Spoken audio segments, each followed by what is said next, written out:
Doctor Becker, bienvenido. Ahí. Perdona, yo hace tiempo que dejé de ser profesor de la Pontificia Universidad Católica, si bien fui durante 10 años, pero me fui el año 2008.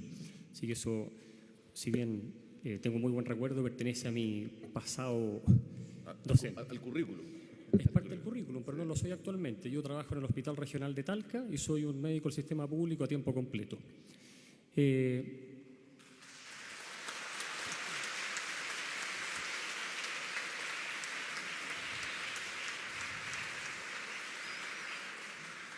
Me lo tienen que descontar del tiempo. Bueno, también agradezco la invitación, si bien hago la salvedad que la gran mayoría de los panelistas fuimos invitados hace 4 días. Eso es un poco tiempo para prepararse para un debate de esta magnitud. Y si estoy acá es por 2 motivos. El primero, porque yo era contrario al aborto y después de haber vivido y trabajado 2 años en la maternidad de un país con ley de aborto, volví mucho más contrario de lo que era antes.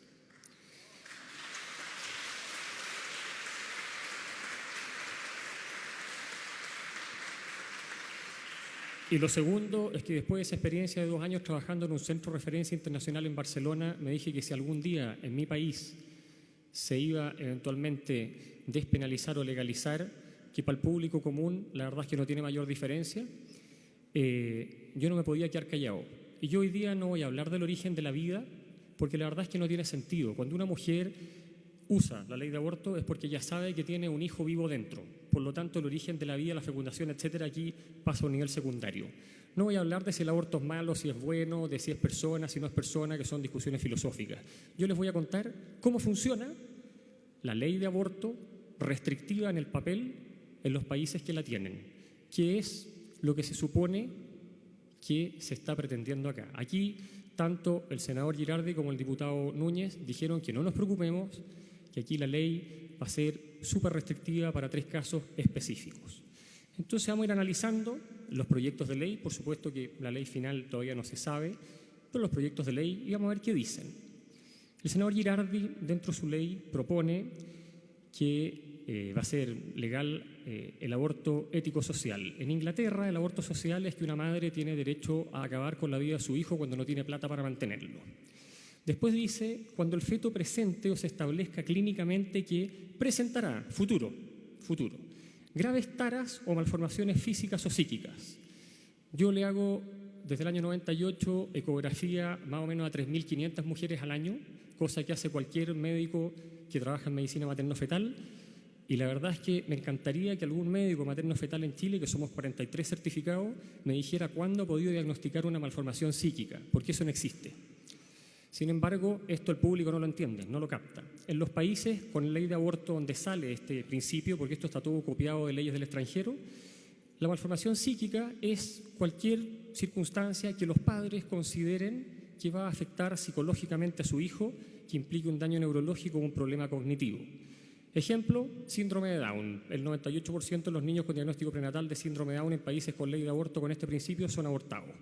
Ejemplo, que me tocó verlo a mí en primera persona, una madre con un hijo, que ese es otro punto importante. Aquí nos ha hablado de madre e hijo. Pareciera ser que dentro del útero las mujeres tienen algo. Tienen un hijo. Cuando uno hace una ecografía, la paciente no dice, vengo a ver a mi feto, vengo a ver a mi embrión, vengo a ver este cúmulo de células, vengo a ver este montón de ADN. Dice, quiero saber cómo está mi hijo. Eso es lo que dice una madre. Y las que son madres les consta que es así. Bueno, entonces hubo un niño de 18 semanas de embarazo que se le hizo el diagnóstico de genuvaro. El doctor Rossi, tengo entendido que es traumatólogo, les podría explicar mejor. El genuvaro, traducido en palabras simples, es una rodilla chueca, que viene mal formada, que es corregible por el traumatólogo, pero los padres dijeron, esto es muy grave, mi hijo va a sufrir, y ese niño fue abortado. Un niño que tenía una amputación congénita a la mano, le faltaban parte de los dedos, y los padres consideraron que eso era muy grave, ese niño fue abortado. Entonces, eso es la letra chica de esa parte de esta ley. No es un aborto tan restringido como nos quieren hacer creer. Paciente que le salió un screening positivo de toxoplasmosis, enfermedad que potencialmente puede producir daño neurológico. Ese niño no tenía ni una ecografía que le mostrara daño cerebral, pero fue abortado por el riesgo potencial de que tuviera daño neurológico. Entonces, la verdad es que no es tan restrictivo. No hay límite de edad gestacional. ¿Qué significa eso? Que una madre con un niño potencialmente en riesgo puede definir la muerte de ese hijo hasta el momento del trabajo parto, situación que ocurre en Francia, Inglaterra y Holanda. ¿Cómo se hace eso? Porque queda la sensación de que la paciente se hace un aborto y nadie sabe lo que ocurre en el hospital. Entra con un hijo en el útero y sale sin ese hijo en el útero. Pues bien, el feticidio consiste en que uno con una jeringa con cloruro de potasio inyecta esa sustancia en el corazón fetal que produce un paro, el niño se muere y evidentemente nace muerto porque el infanticidio es ilegal en todo el mundo.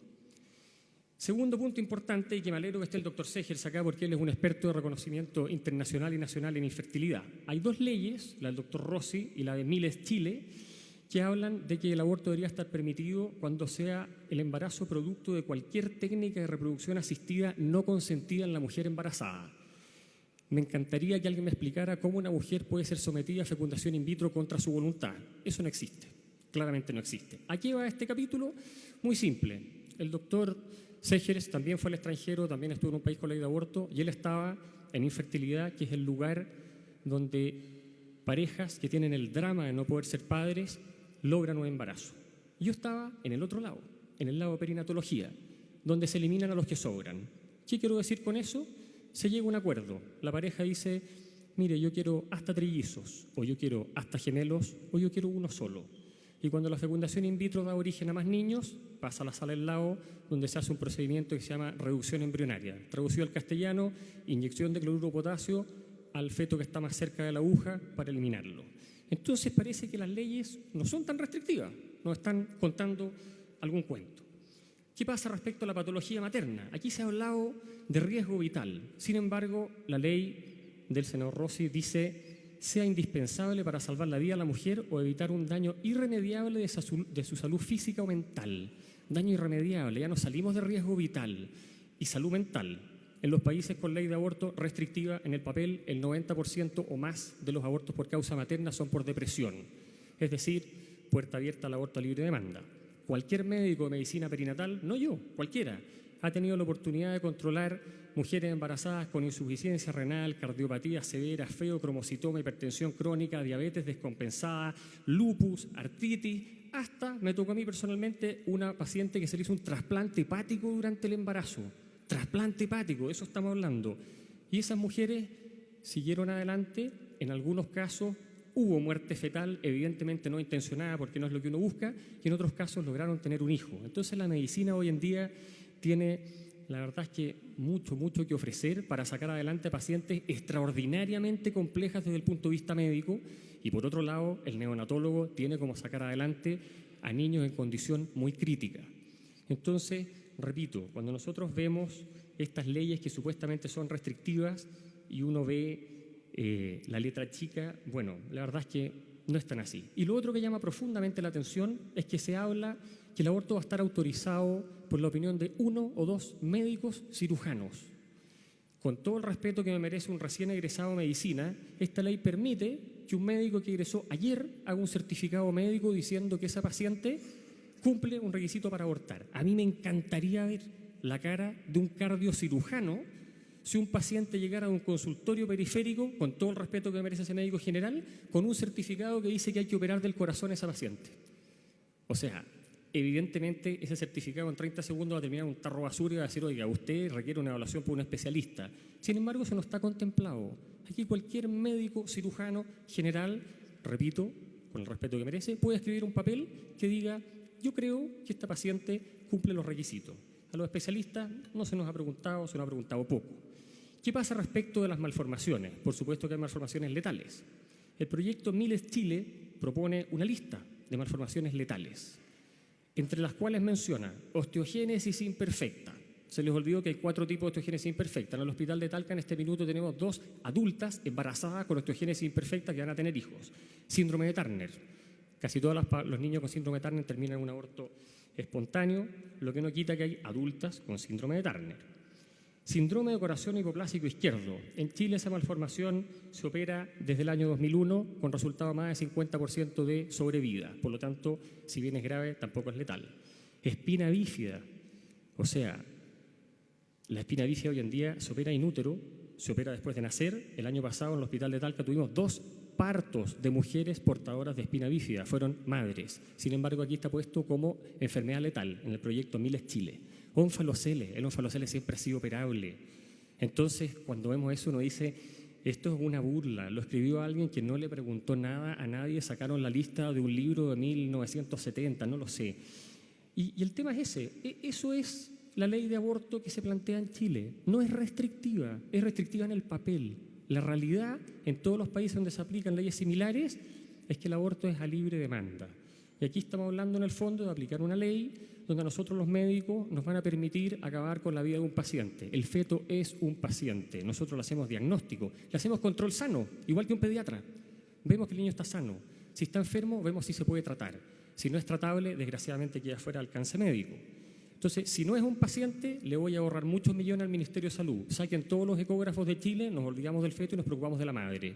Si es un paciente, sigamos haciendo ecografía y tratémoslo como corresponde. Eso es lo que tenía que decir. Muchas gracias.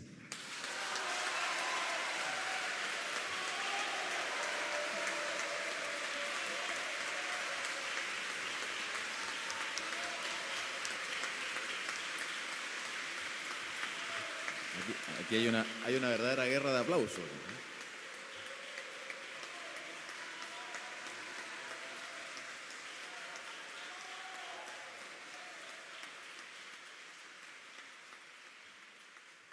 Muchas gracias.